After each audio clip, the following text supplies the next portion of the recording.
any better. Did that fix it? Are we back?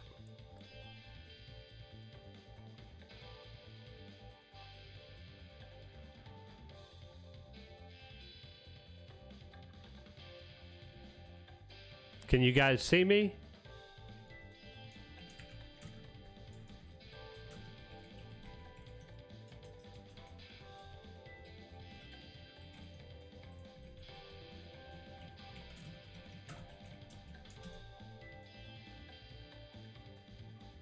Oh, let me see.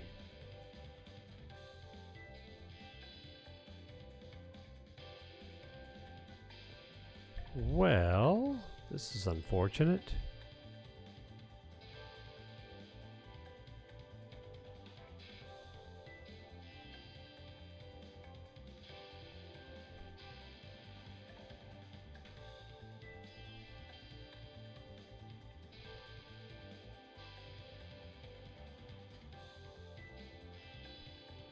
You can see me now? Okay. All right. I don't know what's going on. Okay. Even... Oh, that's weird. And my... Okay. All right, so it looks like it's up on YouTube as well. I don't know what caused that. Sorry about that. Yeah, sometimes... Well... Maybe with me streaming for so long that did some weird thing. I don't know. That's weird. Yeah.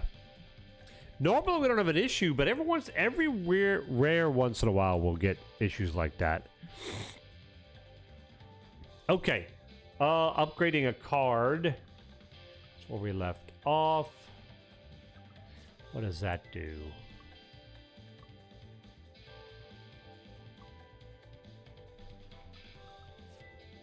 Block shot. Let's go with that. Yep.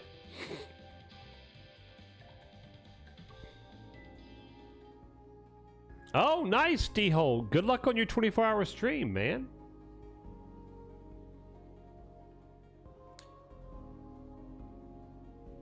Stream is reflecting Jared's state of mind after this long of a stream. Yeah, really, No, I'm good. I'm good, but that's disconcerting. No, I'm looking at your perfectly well-written, grammatically correct statement, D-Holt. It said, doing a 24-hour stream, Jer. It was a statement. I didn't see a question mark. I didn't see anything denoting that you were talking about me. You were making a statement about yourself. And I know that your English is perfect, D-Holt, so you said it exactly the way you meant it. You said, and I quote, doing a 24-hour stream, Jer. I mean, you got that, man. I completely trust your English. I know that you meant it the way you said it, and I'm looking forward to your 24-hour stream. It's going to be fun.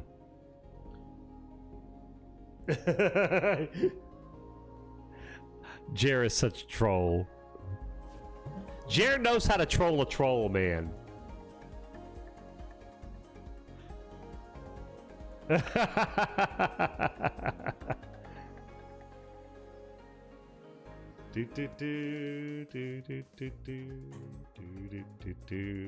I am doing a... We are actually about to do a 1.5 hour stream because we just had to restart. Okay, let's see.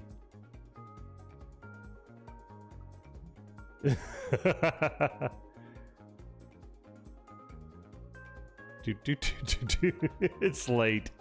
It's so late. We're all bleary-eyed.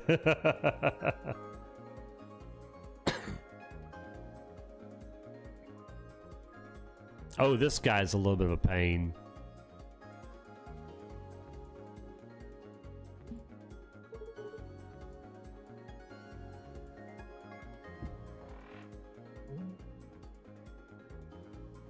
Oh, that would be good, but I can't do that because it would miss him.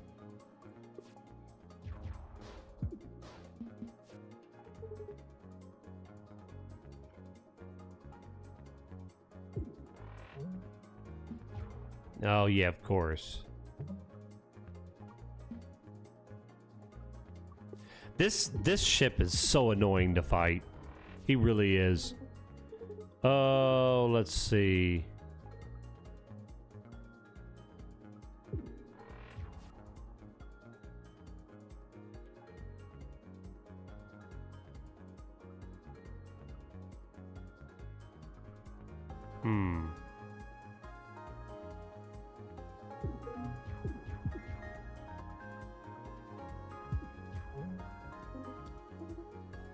All right.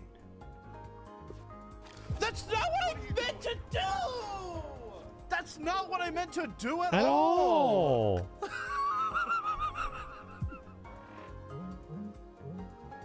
There we go. Nice try, Voltan. Nice try. Stun charge. I don't know if I need... Oh, faint. We're gonna skip. Okay. Boss time. Let's see how it goes.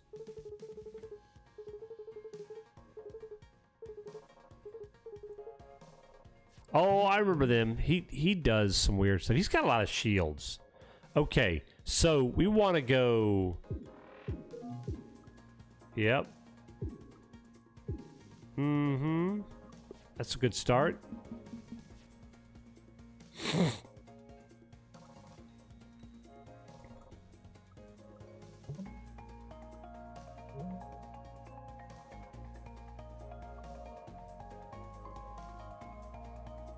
Let's just do that to start. Yeah, he does that stuff where you... Oh, what? I can't play that? Oh, man.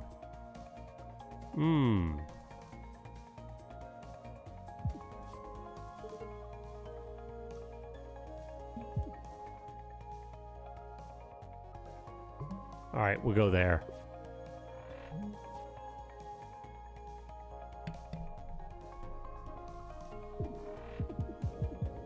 Oh, he does. He's got spikes going on. Oh, man. I need to pay attention to that. Let's just dodge out of the way for now.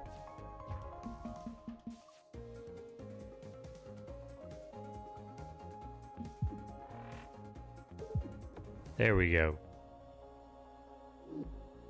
Yeah, that guy hurt a little bit. What is this? Choose a card in your draw pile, put it in your hand. Selective memory, huh?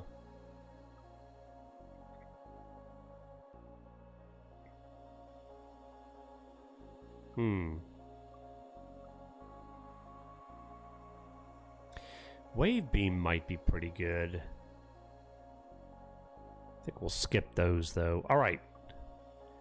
Your shield lasts between combat. Yeah, let's do that. That's a good one.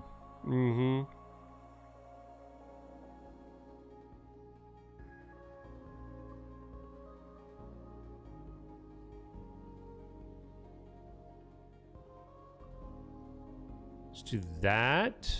Okay. Yeah. Oh man, this guy. Okay.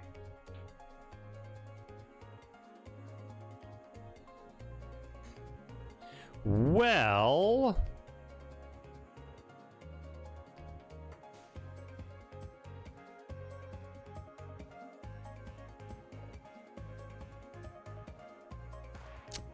I could lunge. Let's try this. Yeah, okay, that's right. I forgot about that. I have that stun that I can do. Because that artifact I have. Okay, that's perfect. Alright, now he's going to dodge. So we want to go that, just avoid out of the way. We're going to do this. We're going to let him waste his shot.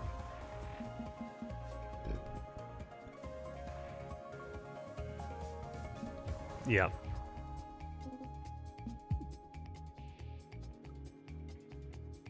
And that.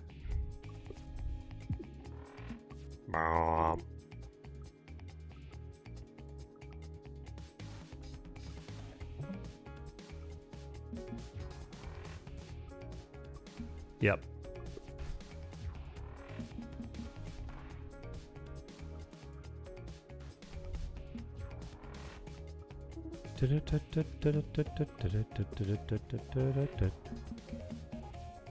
Okay, let's see.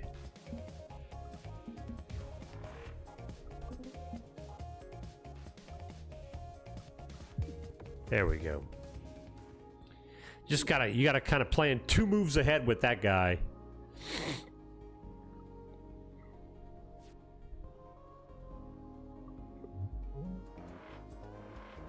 All right, he's got a pass through right here.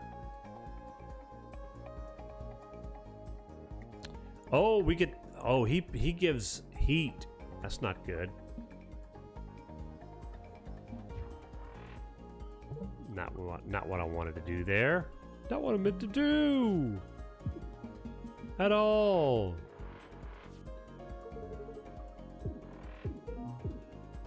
Okay, that's good. Nice. Miasma.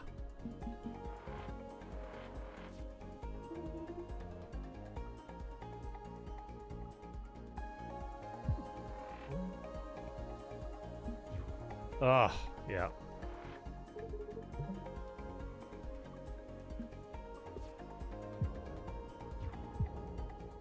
That hurt.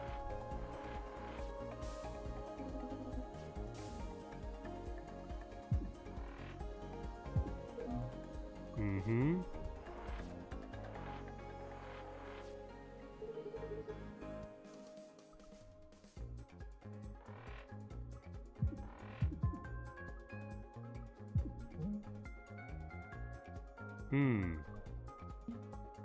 That's all we got.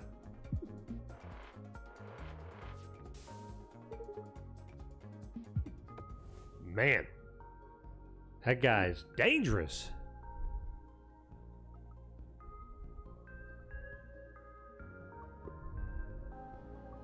Okay, I think we need to take the repairs this time. Mm-hmm. All right, boss time. Okay, this guy, he's generally not too bad. We'll see how it goes. I guess we'll start off this and a block shot. We don't need the shield right now necessarily, but it does carry over between battles or between rounds. So that's kind of a good thing, you know?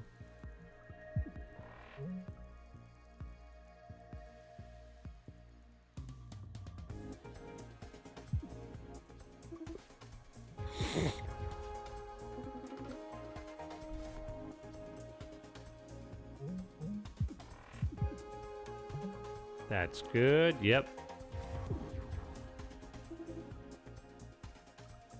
So what kind of draws we get?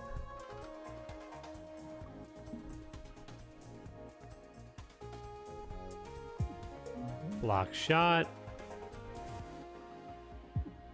Yep.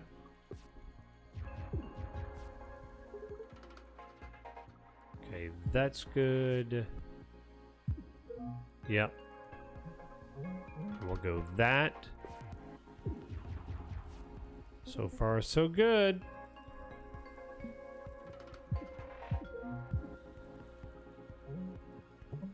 Mm-hmm. Oh, man. 4 coming at us.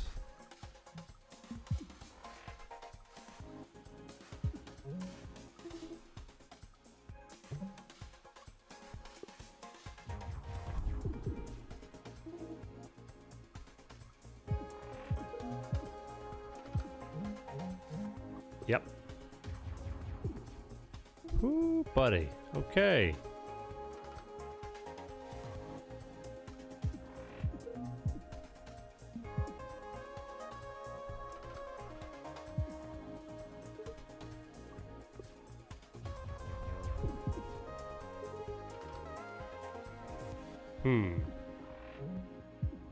Nice. Nice, nice, nice. There we have it. We'll take the endless magazine. Okay, shield burst is good. So we've got a little bit of survivability now.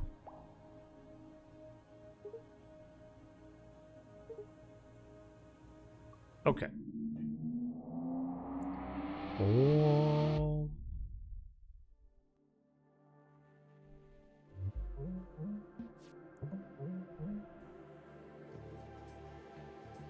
Three damage, eh?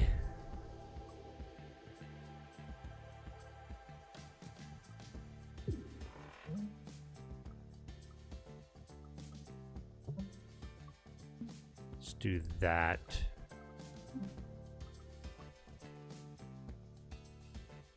Yep.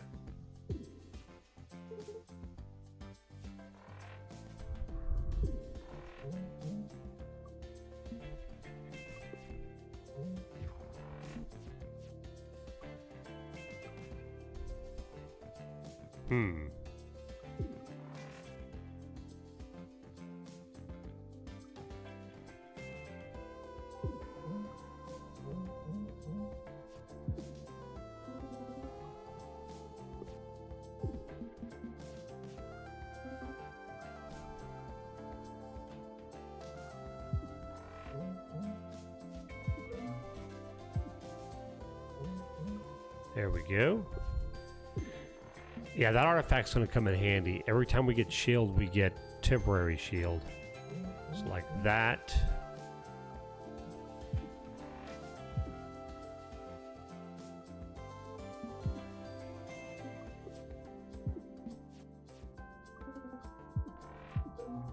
Nice, nice, nice. Yeah, block shot's a good one.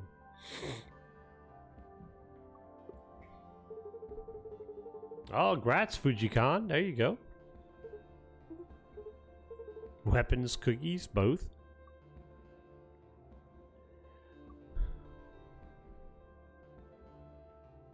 Let's do this. Let's remove a basic shot. Yep. Okay, good.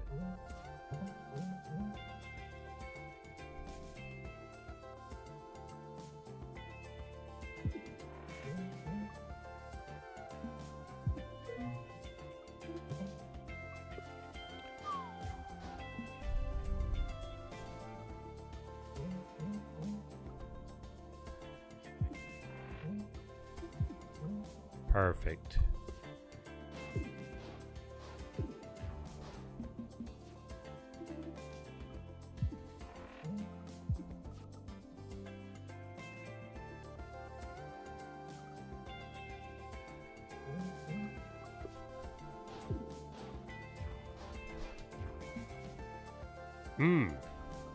Well.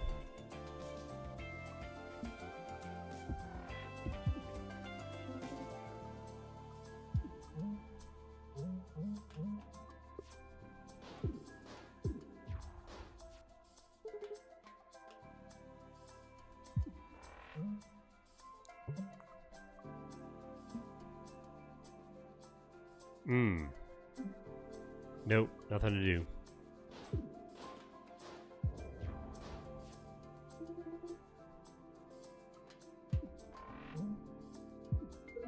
That's good.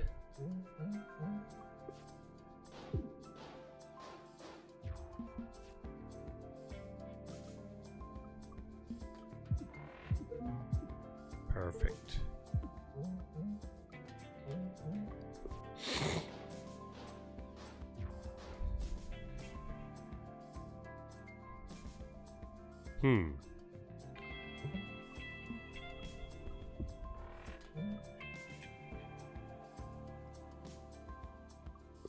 Oh, I forgot about that. I turned around their missiles on them.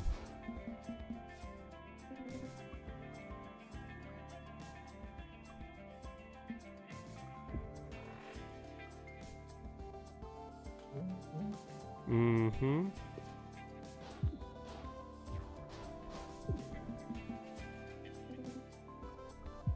Got him.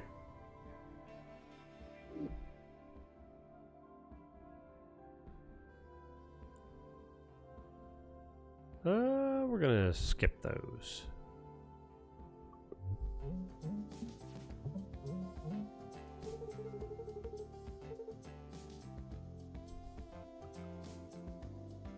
So 3 coming at us.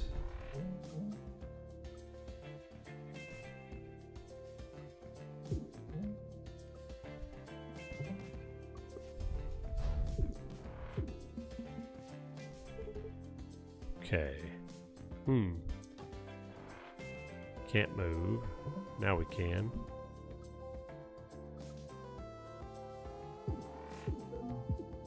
There we go.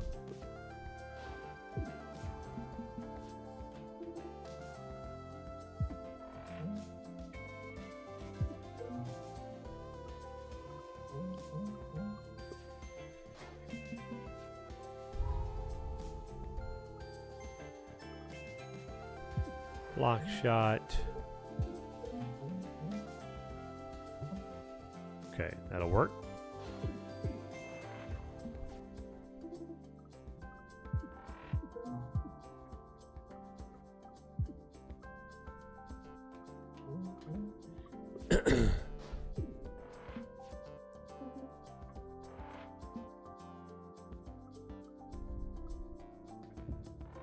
Do that, turn that around. Give me that.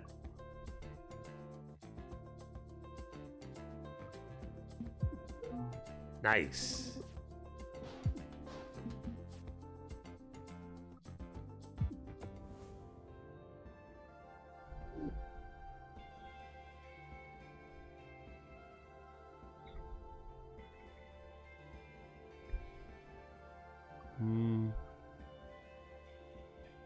Energy battery might be as good, but I'm gonna pass on that. All right, here we go. So I think same thing. We can upgrade a card here.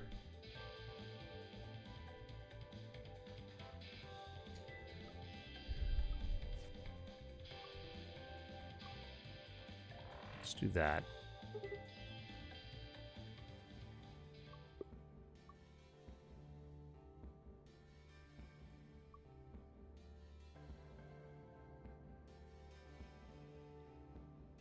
Huh. I guess we'll do this.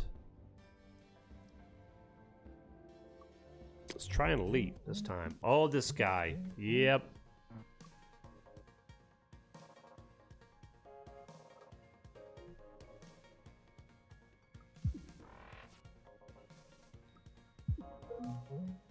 Okay, that's good.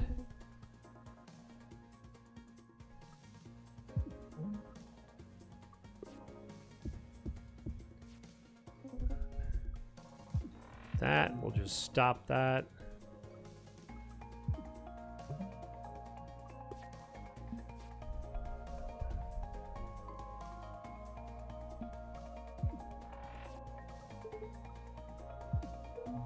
That. Nice. Ooh, 6 damage. Let's do this.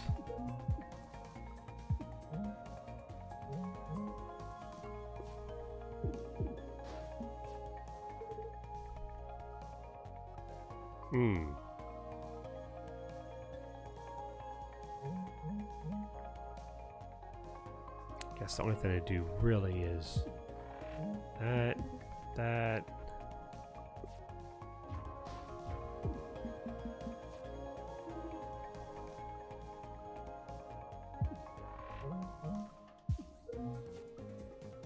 Nice.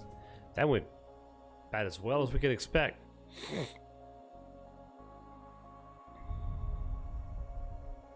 Let's take acid cannon. We'll give that one a go.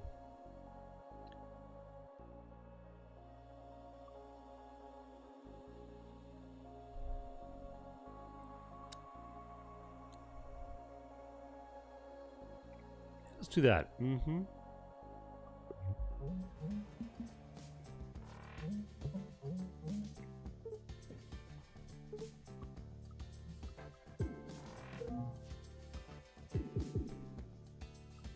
Oh yeah, he's got that nonsense.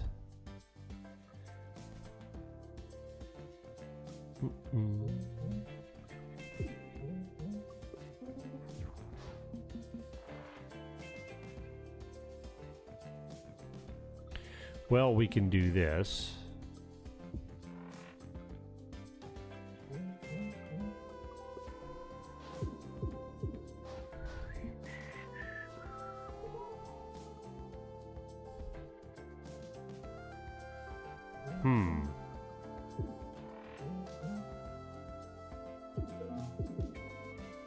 Yeah, I don't have...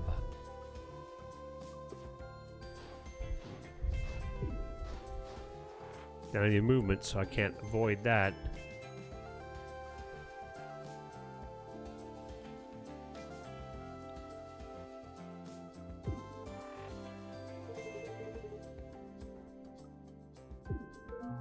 Okay, that helps.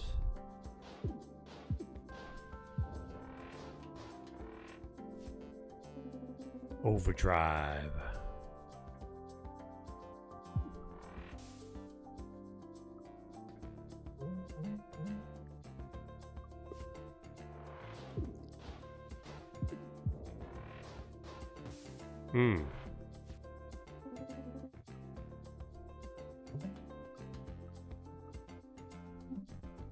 Nope, nope, no energy. This guy's eating me alive. Is he using up some of my energy or something? Some turns I'm noticing I only have 2 energy.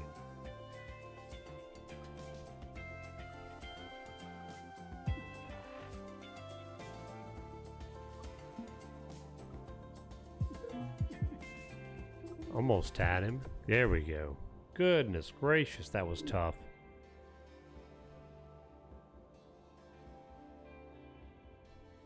Vamos!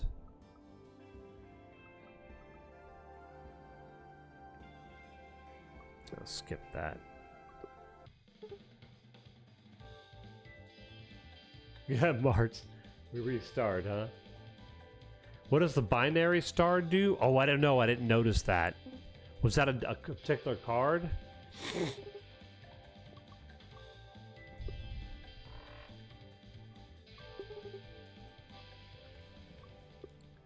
Boss fight against evil rigs.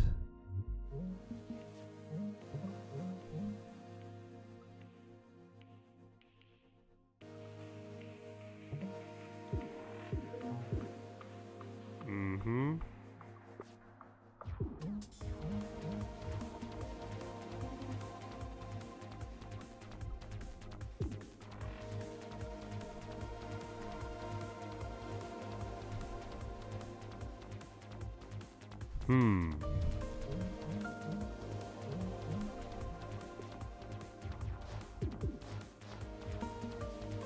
It was the area of effect of last... Oh, I don't know. Maybe that gets rid of energy occasionally. I didn't notice it.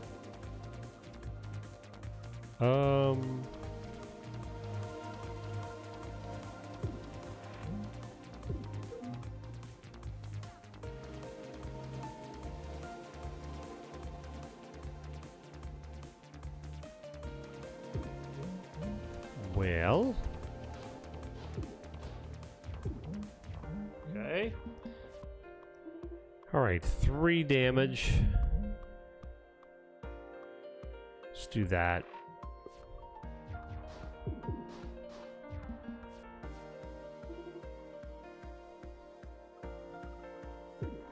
More damage.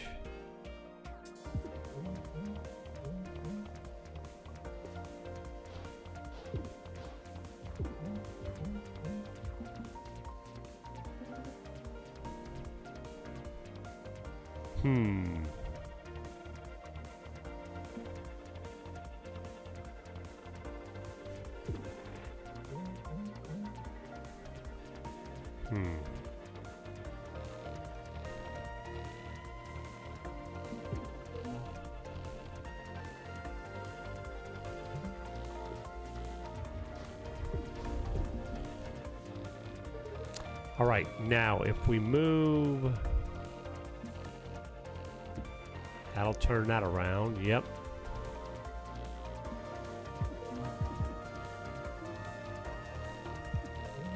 Good. Beautiful.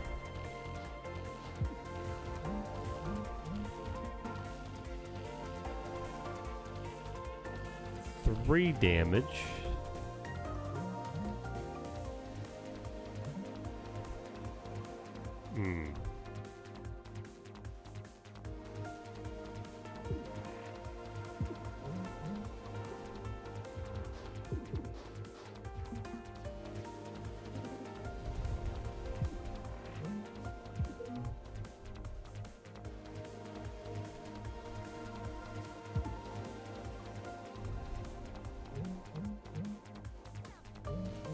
Alright.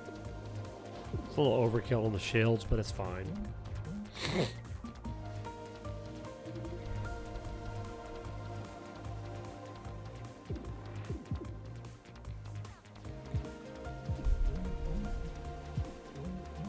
Mm-hmm.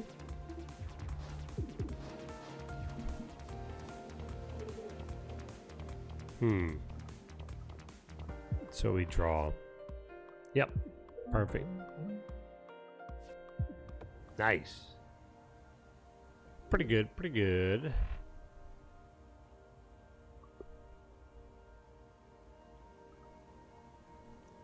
Whenever the ship is hit by... Okay, so it's like thorns, yeah. 3 energy, though.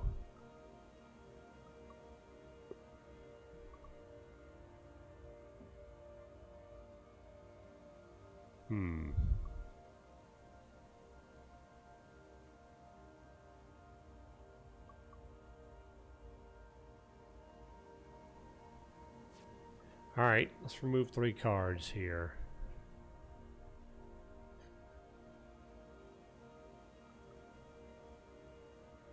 I think I'm going to get rid of the acid cannon. Yeah. Haven't really been using that. We'll get rid of a basic block.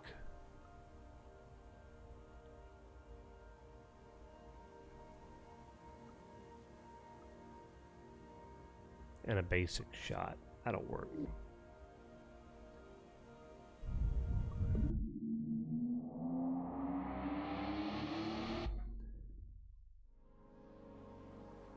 New zone. First time we've been over here.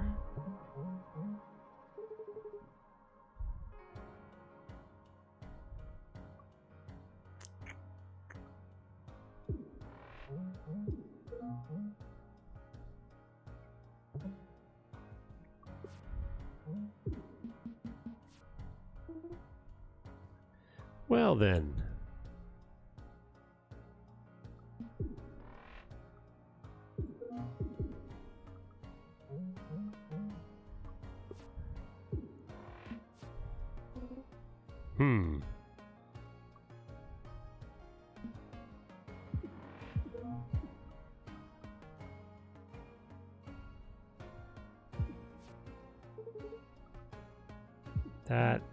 That works.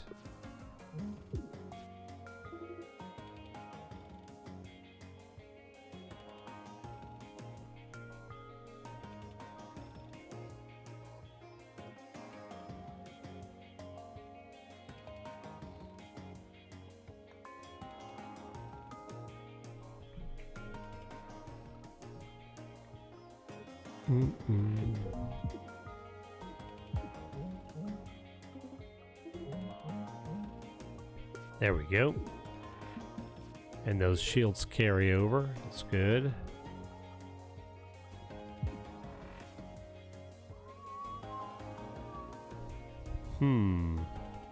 That.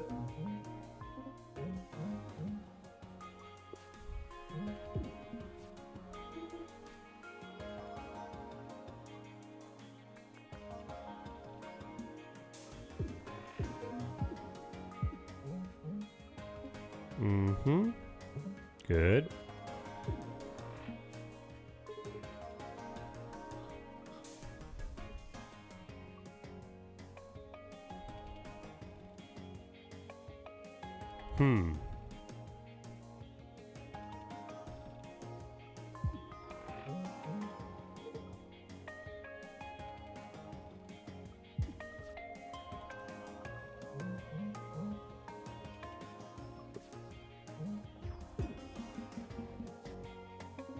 Oh, wow. Nice. Yeah, nice on the raid there, Fuji.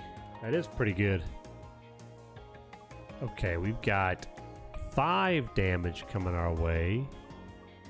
If we move in close enough to hit him, well, we can move over 1. That's fine.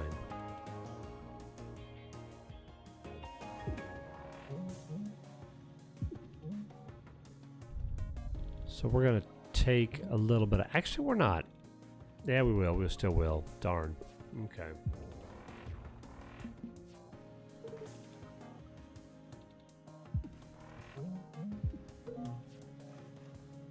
That works.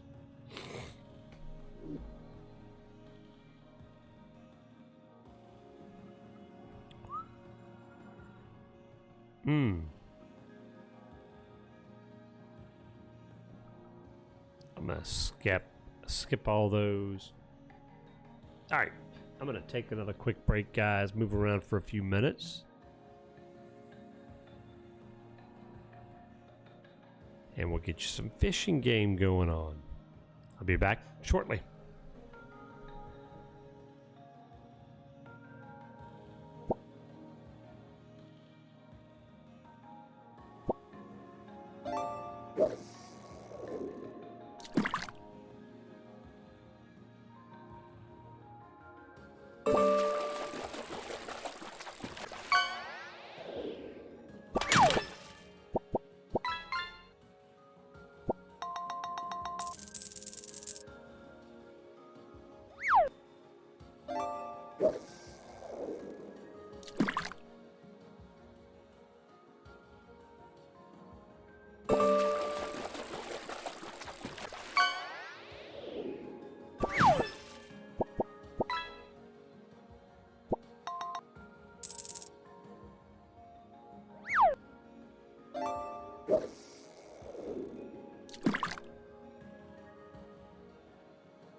All right.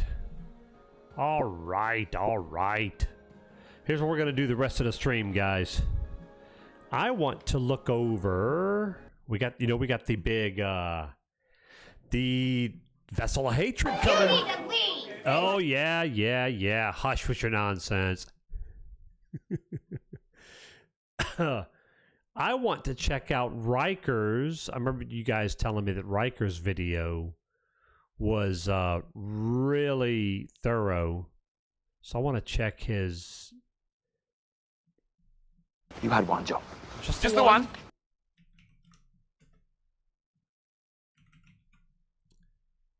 I want to see his video. We're going to kind of react to that.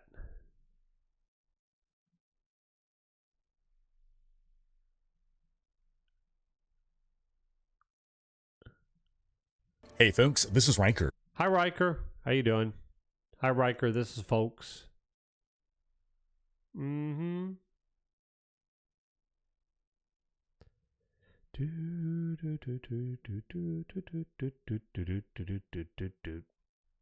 So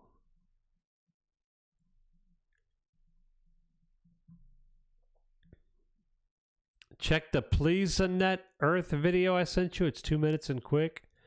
I don't know, Marge. You scare me. You're a troll. I don't know if I can trust playing something you send me on stream, dude. You'll send me like random videos of possums eating candy bar wrappers and stuff, you know? Let me see.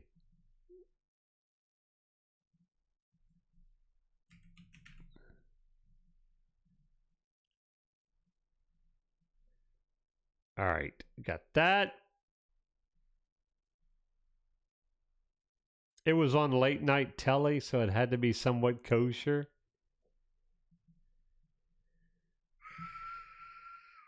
Let's see what you got. What did you send me?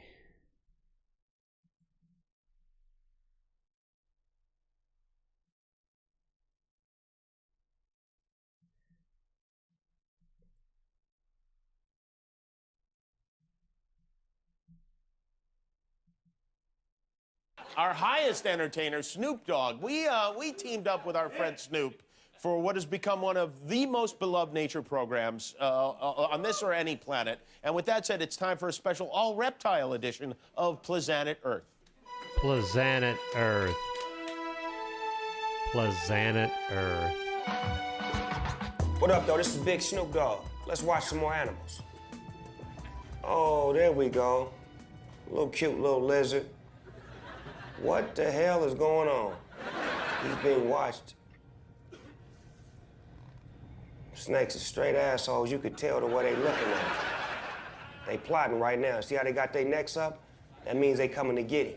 Yeah. The lizard don't even see what's happening. But you understand me? One thing about a lizard, I think he a Geico. If he a Geico, he got a 15% chance of making it up out of here.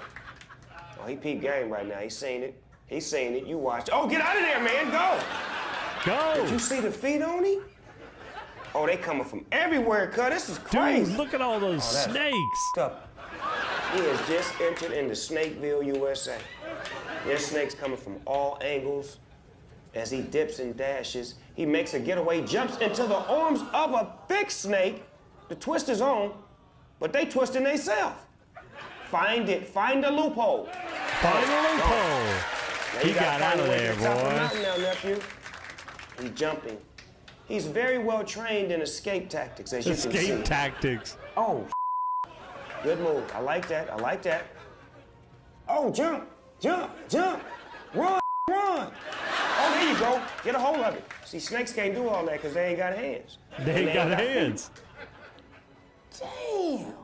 Yeah, cuz I'm up on the top of the mountain with you. Remind me of my homeboys when they running from the police. Clean getaway, baby. Oh, my God. Thank you, Snoop Dogg. Thanks for watching. If you like. That's hilarious. Why did it have to be snakes? Oh, my goodness. That's hilarious.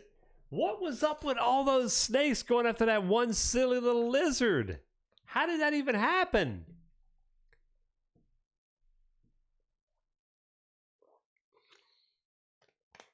I mean, they were acting like he was the only food around. He was the only food. How was that even possible? Oh, my goodness. Yeah. Oh, that was pretty good, though. All right, let's see what Riker has to say about the expansion. And we just had the absolute longest dev stream for Diablo 4 yet, over 2.5 hours. We're going to go over a summary of what was covered.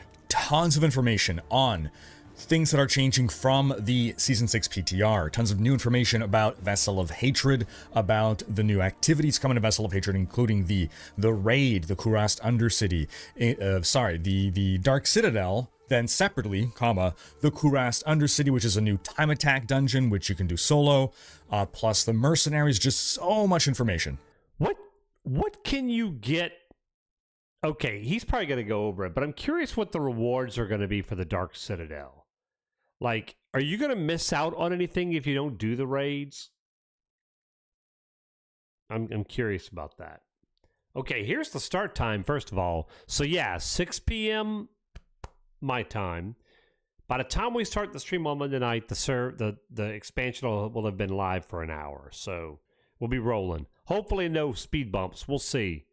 Could be some issues, but we'll find out. As a reminder, Vessel of Hatred and Season 6 launch on technically October 7th or October 8th, depending on what time zone you are in. If you want to skip ahead to different sections, follow the timestamps below. We're starting with the PTR learnings. Based on PTR feedback for the big 2.0 patch, they're making some changes. First off, some progression changes. The monster intensity system, which is a system whereby monsters become more intelligent, more aggressive, more deadly and dangerous as you go higher in difficulty. Not just bigger numbers, as in like the AI gets smarter, they're snappier, their cooldowns are shorter. That system is only going to kick in now in the torment difficulties, because as it was existing, we basically didn't feel it because we skipped the low difficulties very quickly. So now we're going to feel the intensity turn up more as we progress through the torment levels. As you requested, we can now play penitent difficulty as of level 1. Not that you would do it by level 1, but let's say around level 10, or once you start putting some gear together, you could have that grueling difficulty.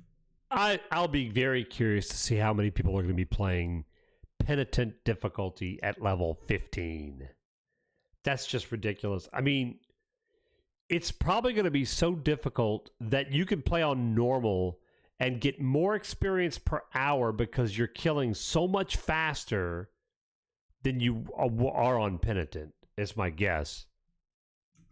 for those who want that experience, or otherwise if you're leveling an alt and you're kitting them out with mythic uniques, you can just obliterate content and level up super fast. They're making a lot of changes to itemization. Non-ancestral items can now be masterworked up to rank 8 instead of just rank 4. And they can also now be tempered twice, just like Ancestrals. This is a great change to lower the extreme gulf in power between ancestral and non-ancestral items. Also, anytime a unique drops, it has triple the chance of becoming an ancestral relative to a legendary. They've added the Scroll of Restoration, that's the Scroll of Retempering, into the final 2 steps of the season journey. Plus, there's a lot of other ways to get it as well, which we'll go over later. Yeah, that's going to be interesting. The Scroll of Retempering. I know you can get them on the season journey, but there's a couple of questions there. Do you get them just, is it like a one-time award for the season journey? Or is it one of those things like the Resplendent Sparks where each character, when you get through a season journey point, can get that? And then how difficult are the Scrolls of Retempering going to be to get once you, it's outside of that, right? Like just playing the game. These are the things, again, that let you reset your tempering attempts to unbrick items. As the balance will be in Season 6, it's actually going to be easier to get a unique with a greater affix on it than it was in Season 5. So far, great changes to both the progression, the difficulties, and the items here. Then they made some progression and player power changes. What their goals are is, again, that you want to reach Torment 1. In Torment 1, all content in the game is accessible. You can stay in Torment 1 and never go higher and fully complete and max out a build that is giga powerful and could theoretically do Torment 4, all while staying in Torment 1. So, okay. I've got so many thoughts about this kind of stuff, all this stuff. Something that's really cool about that, there are a lot of builds that are just going to be really gimp. A lot of barbarian builds, I know for sure. But every class is going to have those weak builds, but they all should be able to do Torment 1 fairly efficiently. That's pretty cool. So if there's a play style that you want to play, but is not necessarily, S tier, you're still going to be able to feel pretty strong and be pretty efficient in Torment 1 and be able to farm all the gear you want to farm. So I like that. I like that idea.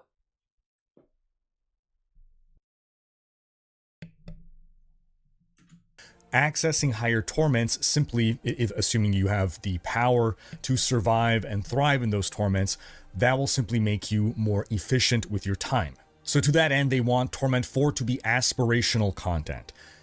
Torment 1 is the goal, minimum of what you want to achieve, and Torment 4 is just if you really want to push yourself and push your build. This is a stark contrast to how the game exists now, where you must reach World Tier 4. It is non-negotiable.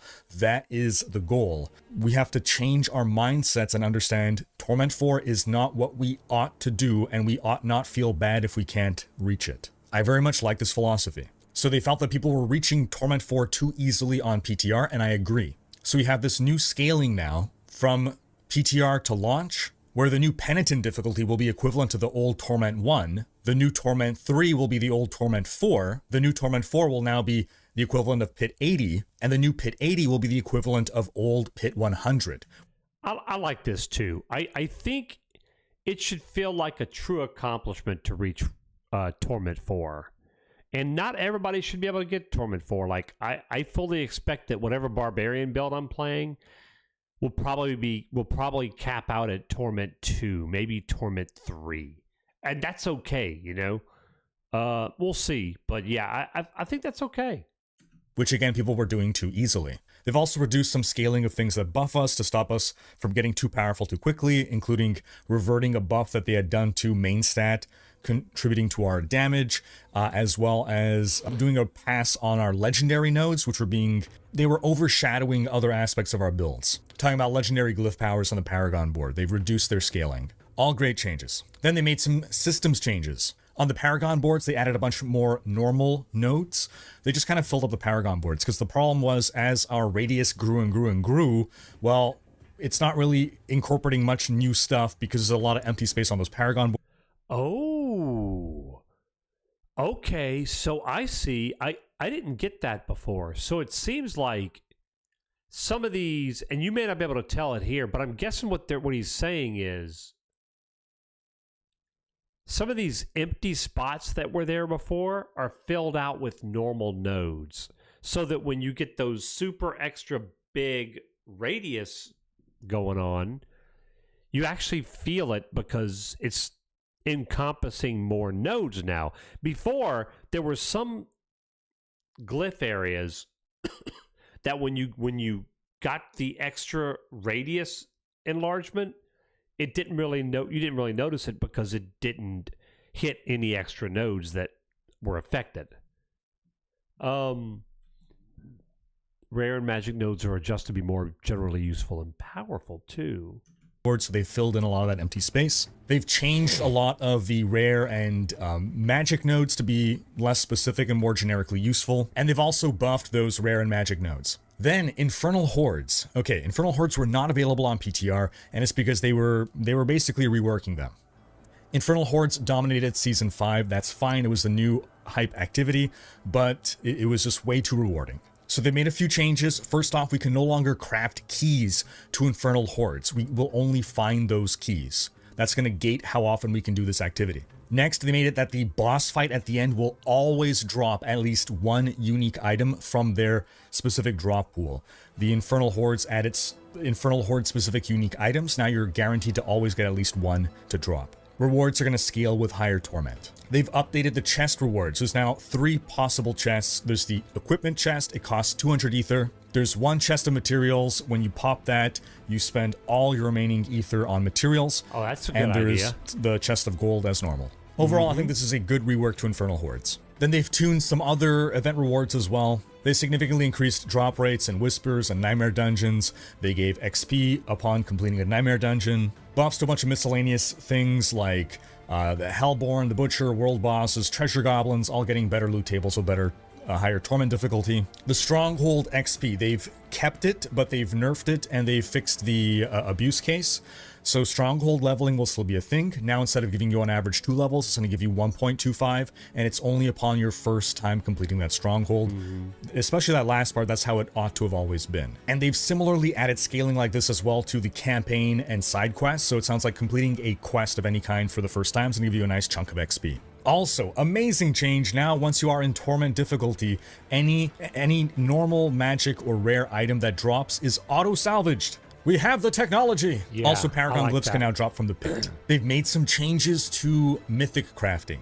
2 Resplendent Sparks will get you a Mythic, but 2 Resplendent Sparks plus a specific set of rune can craft a specific Mythic. Then you can consume a large amount of common salvage materials to actually create legendaries at the blacksmith. You just get a random legendary with a chance for a Mythic or a unique. It no longer costs prisms to add sockets to regular gear, only to ancestral gear. Overall, good changes there. Then we got some class updates. They did not give us an exhaustive list, but they did post, or they said they would be posting full patch notes after the stream. They found that the Barbarian was too weak on PTR as well as in Season 5. He's getting some buffs, in particular to Upheaval, Twin Strikes, the Ring of Red Furor, Hellhammer, and Martial Vigor. Okay, so it looks like, yeah, Upheaval, damage increased 88% to 100%. Furious Upheaval damage bonus increased, and maximum stacks increased. Yeah, so nothing specific, and I didn't expect to see anything, but nothing specific for weapon throw. Weapon throw felt pretty good, so I'll be curious to see how it feels when it goes live. But it felt pretty good on the PTR. They also felt the Druid was too weak. They addressed some PTR bugs, including something that was making Nature's Fury too effective. They buffed for the Druid the Great Staff of the Crone, the Aspect of Retaliation, Lust for Carnage, Untamed. Werewolves are going to be strong now, Companion Druids on the rise. For the Necro, they felt that Blood, Bone, and Shadow builds were doing good, but Minions were not, so they want to do massive buffs to Minion Necro. They also felt that the Necro was squishier, so they gave him some defensive buffs. We're seeing buffs to Reap, Necrotic Fortitude, Kalan's Edict, the Ring of Mendeln, Shade Mist, Aspect of Fell Gluttony, Cult Leader. For the Rogue, seems Rogues just felt great on PTR, so not a whole lot of changes there. They've given some buffs to the Flurry and Twisting Blades builds, so we're seeing buffs to Encircling Blades, Blade Dancers, as well as Rain of Arrows. And they fixed Victimize. There was a bug, it was too strong. They've adjusted it now. It ought to be competitive, but not a must-take. For For the Sorcerer, they knew that was by far the strongest class on PTR. There was an issue with the Enlightenment new key passive that was making it too strong. They fixed that bug. They still think it's probably going to be too strong. And they're giving some buffs to the super underutilized Sorcerer builds, buffs to Flame Scar, Oculus, Talrasha's Ring. Oh, how then about for that? Rune Words, some big changes. They saw two major issues. First off, some runes were just way overshadowing others, and some runes were just basically completely useless. So what they've done is they've nerfed the best runes and they've buffed the weakest. This is good because the previous situation was there were like 2 good runes. There was really no options to take here. And then they've outright removed 4 runes that they just felt were underperforming so much that they had no usage case. Their design mentality. Okay, that's pretty cool. So the idea now is, theoretically, there should be a wide variety of runes that you can use, and you're not going to feel like you're missing out if you get any number of several different runes. Before, like you said, there was like 1 or 2 that were really powerful, and you didn't want to use anything else. Is condense the fun. So rather than just keep in those like useless runes, they figure let's remove them for now, make sure that everything that we do have in here has some use, is fun, because they're always planning to add new runes in the future, so they can always retool them, re-add them in a better state in the future, but in the meantime they don't just want filler content. So one of the OP runes was the Warcry one, that's Ohm. They've nerfed it, now it just gives you the baseline Warcry, not Berserking additionally. And the other OP one was Yom, that gave you the Druid Petrify. They've reworked Druid Petrify such that now the buff that Petrify gives you to your crit damage bonus has been moved onto the deeper in the skill tree of the ultimate. So the base version of the ult does not give you that, meaning Druids can still keep that, but everyone else who's using it now, all you're getting, which is still very good, is the big stun as well as a nice resource buff. Again, they gave a bunch of buffs to the underutilized runes, and then something really nice and appreciated. So some of the runes were named after the old Diablo 2 runes, but they had different art. So they've updated the art to now be nostalgic to the D2 appearance. Oh, that's okay, that cool. covers PTR. On to Season 6 stuff. The Season 6 theme is revealed. Season of Hatred Rising. Now, everything that Season 6 brings is available to people who don't buy Vessel of Hatred. I mean, it's also available to people who do, but you don't have to buy Vessel of Hatred to get the new, all the extra skill points, the extra Paragon points, the new legendary glyphs, the new legendary items, uniques, mythics, all that stuff. Even if you don't buy the expansion, you still have access to it, as well as the season theme. And the season theme could best be described.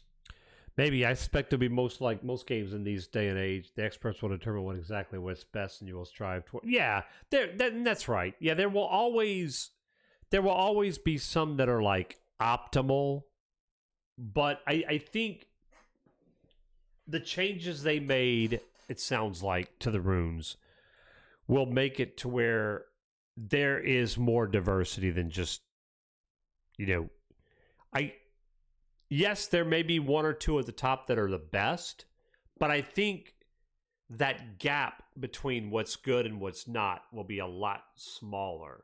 So again, if there's a play style that you like because it feels good to you, you won't feel like you're missing out if you use it because it's not that much worse than the optimal rune, I think is the idea, right?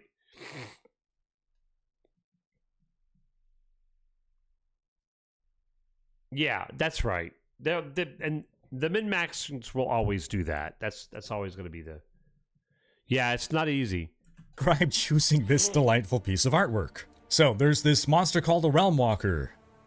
It's a world event. You're going to see it pop up on your map with a specific time that it's going to spawn. You go there, Realm Walker spawns, and he's going to walk around and spawn enemies, and as you defeat those enemies, he's going to build up some kind of rage meter, and once he's enraged, he's going to spawn little mini-bosses, and if you defeat those mini-bosses, he's going to become weakened, his health bar is going to drop, and eventually, once he finishes his walk path to a specific zone, he will then become targetable directly, and then you fight him with whatever health he has left. This is, again, a world event, so there will be other people there as well. It's not going to be as challenging as a world boss, but still, it'll be a faster fight if you're there with other people. Then, once he dies, he opens a portal to the Seething Realms. Now, before we talk about the Seething Realms, this Realm Walker is up almost all the time. There's just a few minutes of downtime, so in general, anytime you pop on the game, you open your map, you're likely to see that a Realm Walker is not more than a few minutes away. Also, another cool little thing, before he is ready to spawn, you find him in the world and he's still burrowed under the ground with his portal up. If you get there early, as people tend to with either Legion events or world bosses, rather than just wait around twiddling your thumbs, you can click on the portal and it'll spawn monsters for you to fight in the meantime. This is actually a great way to add a little distraction or something for us to do while we wait. Alright, but this is all in service of entering the Seething Realms. This puts you into your own instance. You're not going to be in the overworld with everyone else. This is a new dungeon with new rewards. You go through the dungeon, then by the end of the dungeon, you're going to find a portal, and you get to select one of like 4 different reward paths. Once you've selected your reward path, you're teleported to another dungeon, and at the end of the dungeon, you're going to get that reward that you selected. Of course, throughout you're fighting monsters and everything. And the boss at the end, it's your reward chest, but once you click on it, it is a cursed chest, and you are fighting waves of monsters and elites and whatever. It's actually a really cool way to have a boss fight at the end. Now, again, you get a variety of loot, which you're also able to customize to your... They've put a lot of thought into this, guys. Yeah, and we'll see what the rewards are like, but they really have put a lot of thought. They're trying to be original and make the game interesting, you know? Liking. But in addition to that, you are also getting something called Seething Opals. These are similar to Mine Cages in what they do, which is that they give you a temporary bonus of some kind, a temporary buff, and what these are going to do is actually customize your rewards. So first off, while you're under the effects of one of these, you're going to have a 15% XP buff, which is stackable with both elixirs and incense. That's also, cool. While you're under the effects of one of these, any monster you kill and doing any activity in the game will earn you reputation rewards towards the Season 6 reputation track. We'll talk more about that in a bit, but that's a big part of the customization of Season 6 is instead of having to do one specific activity, you can do whatever you want. You just have to be under the effects of one of these buffs. And then every Seething Opal has another kind of buff, which will be determined by... So these Seething Opals, which are these consumables that you get from doing this Infernal Realm or whatever it's called,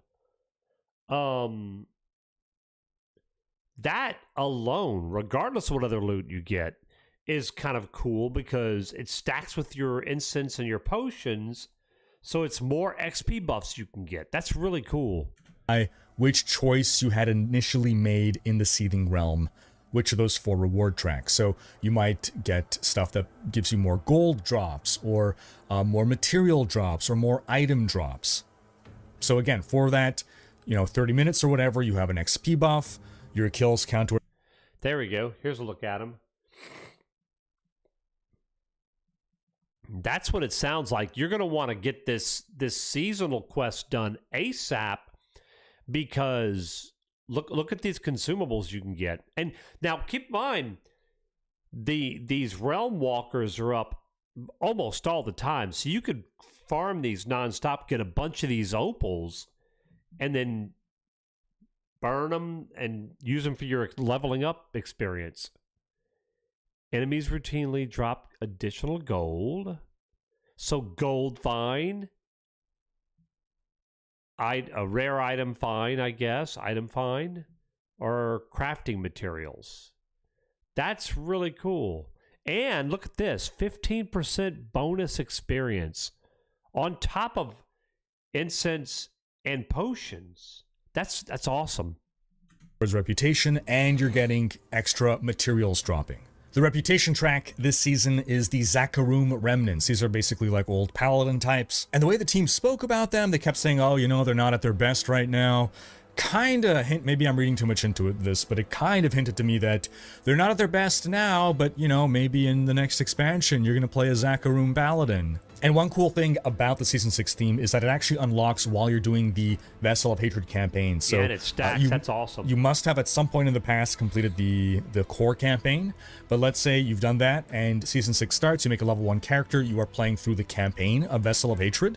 You will also have access to be doing the Season 6 reward mechanic at the same time. And that ties us into our next topic, Vessel of Hatred. The expansion specifically. So first off, the Spiritborn. They're making some balance tweaks based on our previous play experiences with the Spiritborn. The Spiritborn are getting a bunch of cool, unique items. Definitely lots of potential there to do really fun stuff. But then one of the new events and activities, the Kurast Undercity. This is a new dungeon experience. It is a time attack dungeon. You unlock this throughout the campaign. You're going to access it via the capital city of Kurast. It's a multi-floor dungeon. You got a timer counting down. It tells you exactly how many floors you have to go through. The map is fully revealed at the start, and you can see where on the map to go. Your objective in this Kurast Undercity is to collect a bunch of something called attunement. Attunement is the word that they're going for. This attunement is basically progress on a reward track.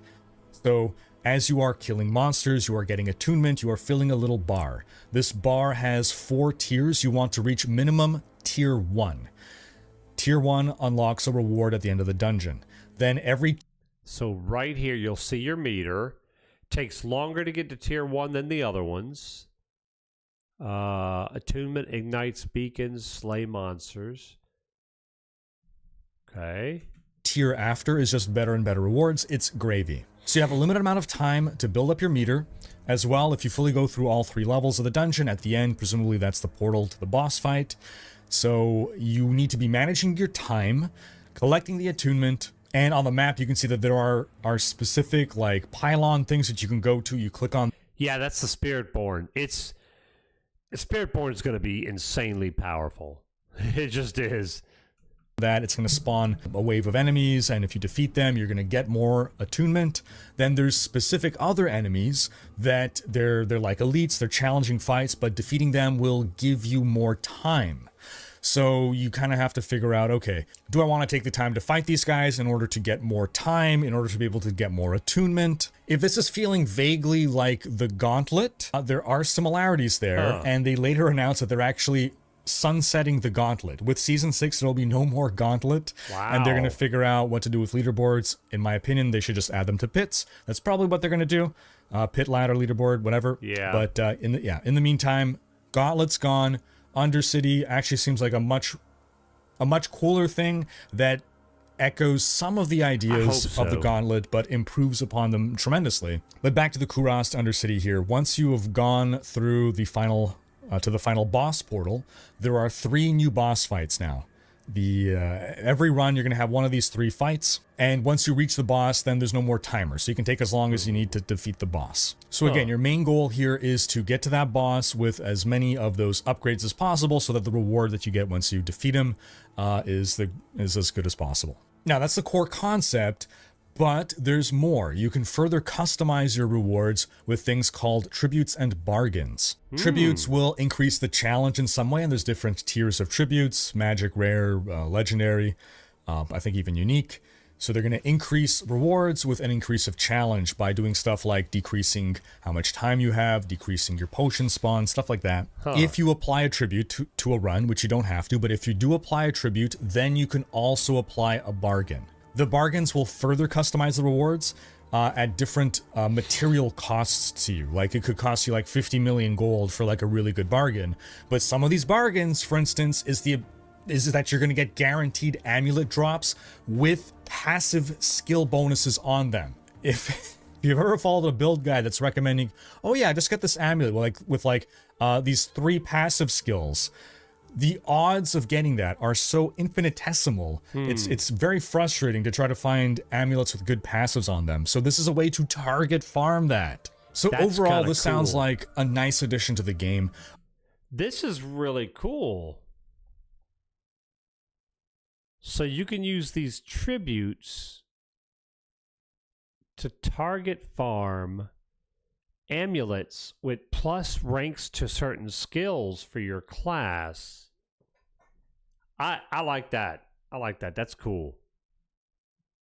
A way to target farm things. I said there's also going to be a good way to level up. The Kurast Undercity ought to scale with what you're doing and where you are in the game. So some of the weaker tributes, for instance, the magic ones are going to give you more like, bonus XP stuff. Yeah, but as you go later into the game, you're going to get more powerful ones that are more tailored towards what state of game you're in. This sounds like a great way to shake up the gameplay. Oh, and another thing that you can only find in the Kuras Undercity is the Portal Prankster. It's a new treasure goblin. Nice. That is very difficult to take down because he's going to spawn a bunch of portals and randomly teleport between them.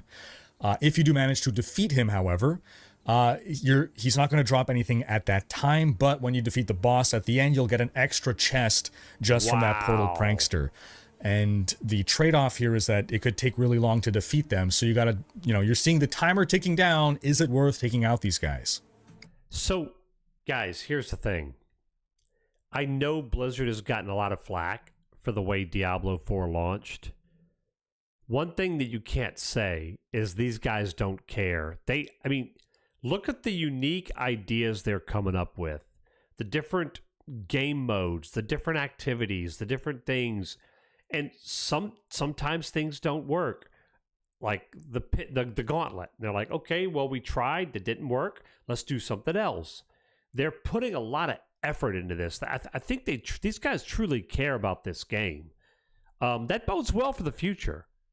All right, on to the Dark Citadel. This is the raid. The thing that we've been calling a raid, that they never called a raid. But the guy introducing them and talking to them, Jason Bentley, his role on the team is lead raid designer. So, it's a raid. There's a whole quest line that introduces it, and it sounds like it's gonna basically be 3 dungeons. It's separated into 3 wings, narratively, but it sounds like 3 different dungeons that you gotta defeat sequentially. They said that communication is not required for this, but that it helps. They didn't give a lot of details on specific mechanics, but they showed this split-screen gameplay where one part of the party splits off into like a different place, doing some mechanics in one place, while the rest of the party stays back, doing other mechanics, and whatever mechanics you're doing is helping the person in the other realm or something. So this is something that, like, it cannot easily be done with having an AI mercenary fill in for other party members. They reaffirmed that it needs minimum 2 people, so we know that whatever the mechanics are, it doesn't need more than 2. You can have up to 4 people, and they're scaled always for 4 people. It doesn't get easier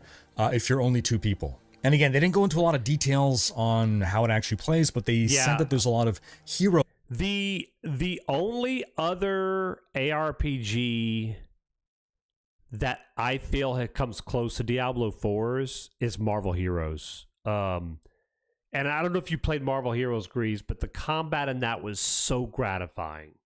It was just really, really well done. Diablo 3's is pretty good too, but I feel like Marvel Heroes is better than Diablo 3's. But yeah, Diablo 4's combat is excellent.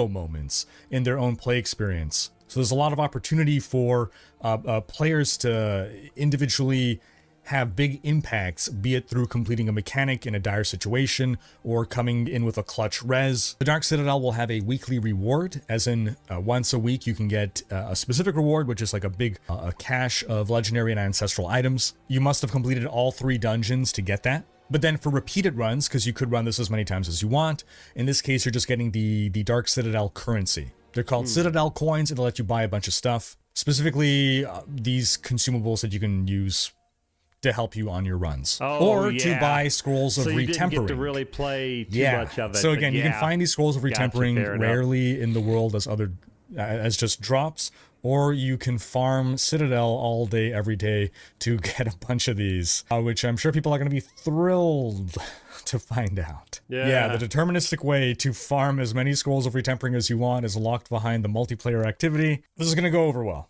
There's also going to be really cool cosmetics to get.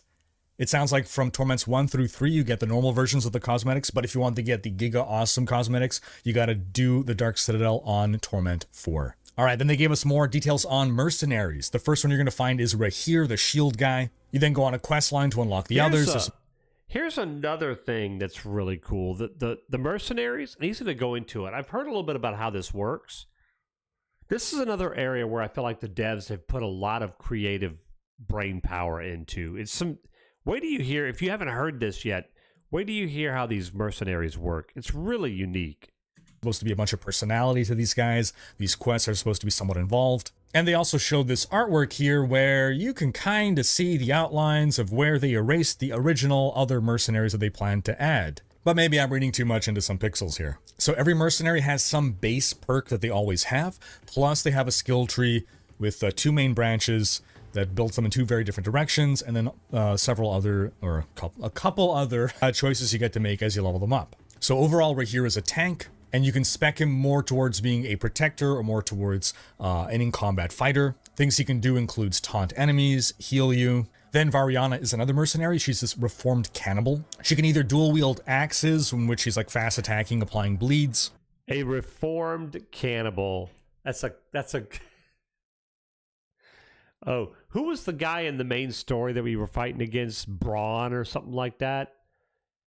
I can't remember his name. That big old cannibal dude, man. Oh my goodness. She's a reformed cannibal. That's great. Or she has this big mace for heavy slams. Her perk is basically the massacre bonus from Diablo 3. Once you get a kill streak going, it's giving you more move speed, allowing you to therefore move faster between enemies and kill more enemies faster to maintain your massacre bonus. Some of the utility she brings is the ability to guarantee overpowers for you or to group up enemies. Then Subo's two build options are going with a longbow for either traps and precision or a crossbow for explosives and heavy bolts. His perk reveals enemies and materials on the minimap and also marks enemies. That's one I really am going to be using a lot, probably. This guy's perk, did you catch that? He reveals materials and enemies on the map. Yeah. Oh my goodness.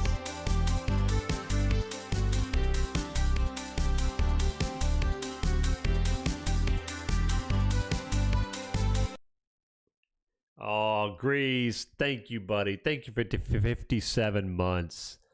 I really appreciate that. I wasn't worried about it, man. It was good. It's good to have you here interacting and talking and having a good time, man. But I appreciate that support. That means a lot. Thank you. Which will restore resource for you and reduce your cooldown. Some stuff you can do is drop more healing potions for you, increase your crowd control duration, give you cooldown reduction. Then Aldkin the Cursed Child seems to be the most complex one. He's really built around this kiss curse mechanic. So his perk actually depends on how you build him. You're either going to go fire or shadow. So periodically, Aldkin is going to transform into a demon. He's either going to be a shadow demon or a fire demon. The base perk, when he turns into a demon, if it's a shadow demon, he's going to make everyone vulnerable, including yourself. That's the Kiss Curse part. And if he's a fire demon, then that's going to make all of your damage apply burns to enemies, damage over time fire effects, but also burn your resource. So overall, mercs are there to provide utility. They're to help fill out gaps in your build, maybe give you more diversity in your build, maybe let you take stuff that you wouldn't want to sacrifice skill points for yourself to take. And again, you get to pick one main mercenary and a reinforcement mercenary. When you're playing in a party, you only have access to your reinforcement mercenary, not your main one. As a solo player, you have your main mercenary and your reinforcement mercenary, and they must be two different mercenaries. Oh, that's cool. Now I knew that you could do. I thought it was you either have a main mercenary or a reinforcement mercenary. So like going back to Marvel Heroes again.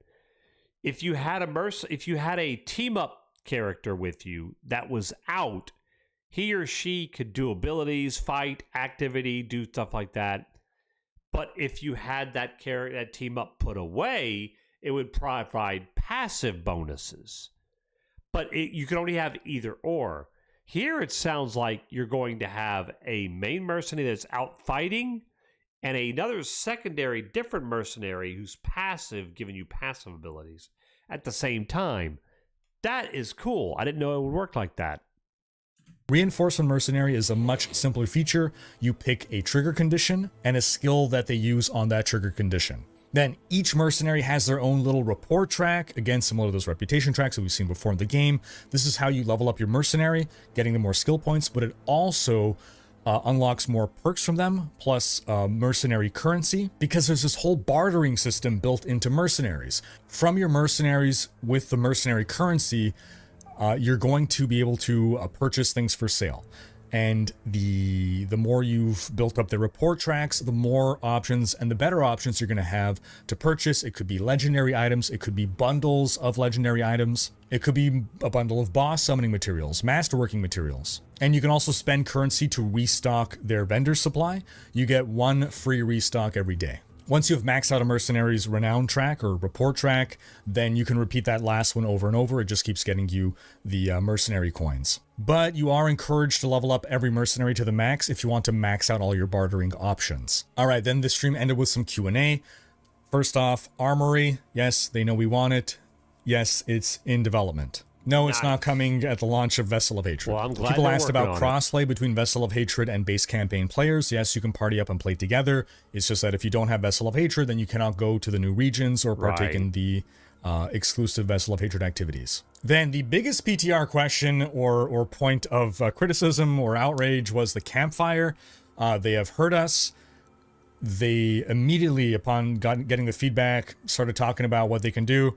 They cannot do anything in time for the launch of Vessel of Hatred, but it sounds like they will try to find a way to bring back the campfire.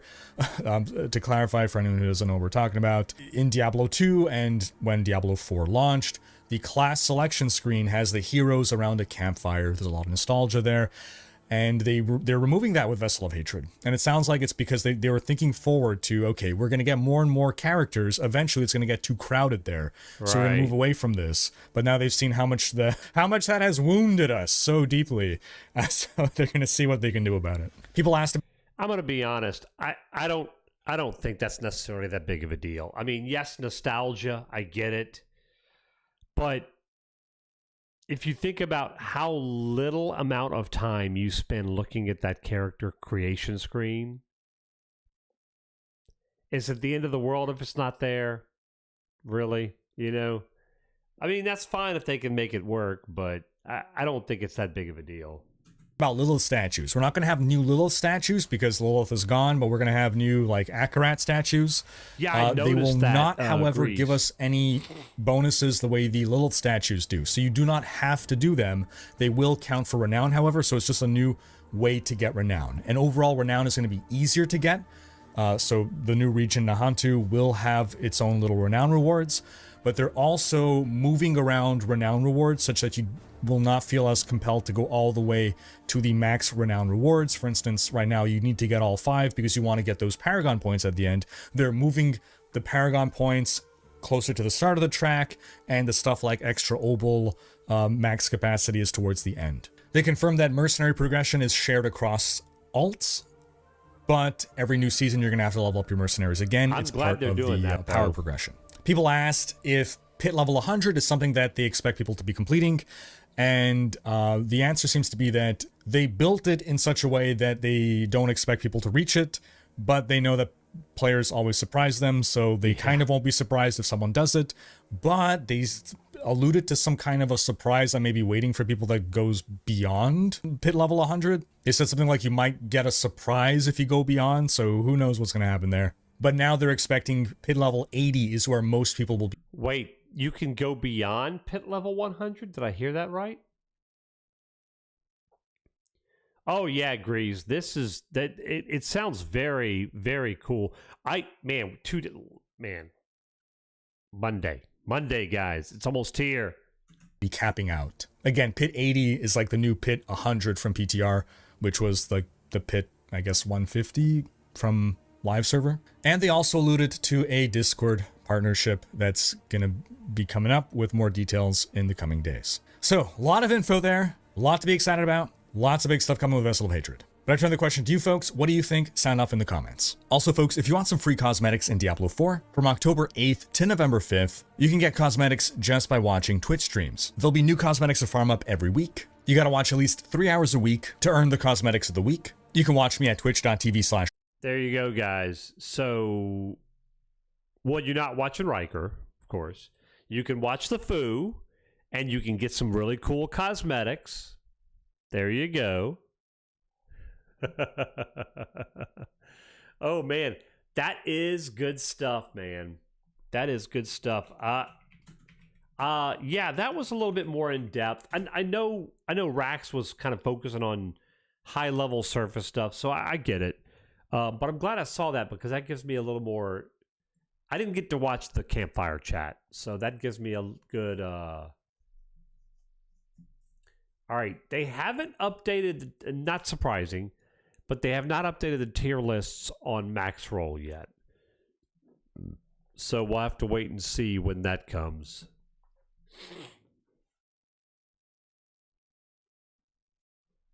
It's good stuff, though.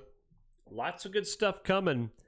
I will be starting, I know I said it, with a weapon throw barb. And then I will check out Spiritborn. And who knows, maybe a couple other classes. But yeah, should be good times, man. It's going to be exciting. It's going to be exciting. Fun stuff.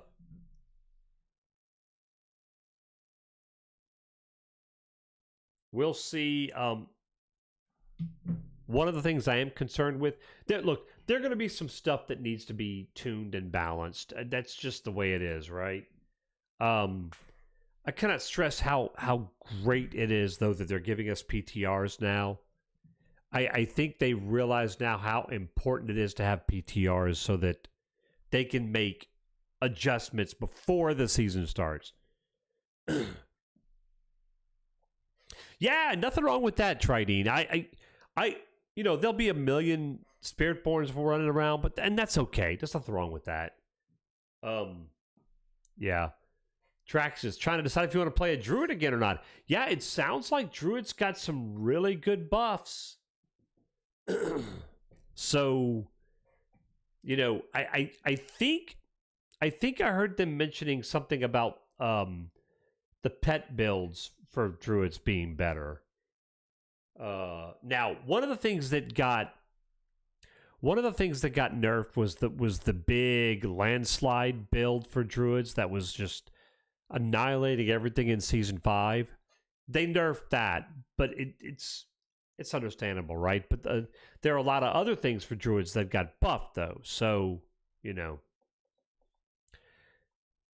appears they do. Arguably, they should have learned the importance of PTR from T3, but better late than never. Yes, better late than never. That's right. That's right. Look, they're humans. We all make mistakes.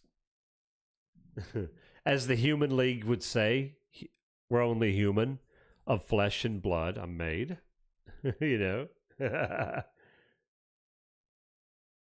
Yeah, Spiritborn does look fun. I am going to be definitely doing a Spiritborn later.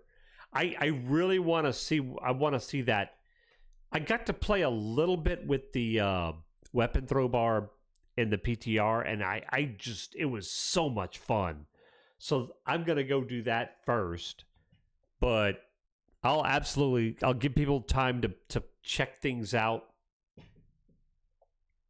Well, keep in mind, Grease, that the tier lists are not up to date yet.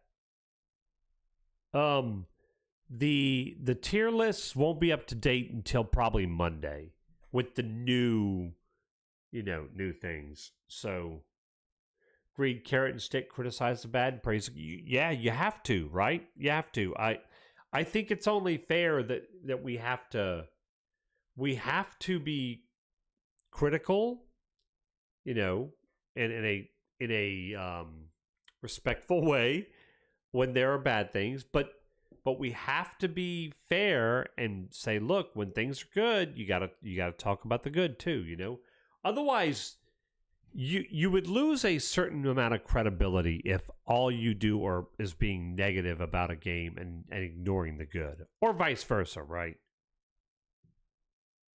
Yeah, Rax is good at that. He does a good job with that. I think Riker does too. Riker tends to be more positive, but Riker will say when something is not good. He'll say it. He's more politically correct in the way he does it than Rax does. Yeah, but Rax tells it like it is, There you go. Is that Rax? Yeah. There you go. So that'll be, I'll take a look at that. But yeah, when we come back on Monday, guys, get ready. The Vessel of Hatred party starts. So there we go. All right, well, that's going to be it. Thank you guys for a great 16-hour stream. We made it. Long stream. We did it. You guys are incredible. We've got some great stuff coming. Coyote, super genius. Yes. I like the way that rolls out. We got some really cool stuff coming over the next month. It's going to be a lot of fun, guys. But it starts with Vessel of Hatred. Get the party started. Monday, it's going to kick off. We'll have a good time with it. So have a great night, everybody. Enjoy your Sunday and get ready for a high-paced, super action Monday. So have a good one. And as always, if you can be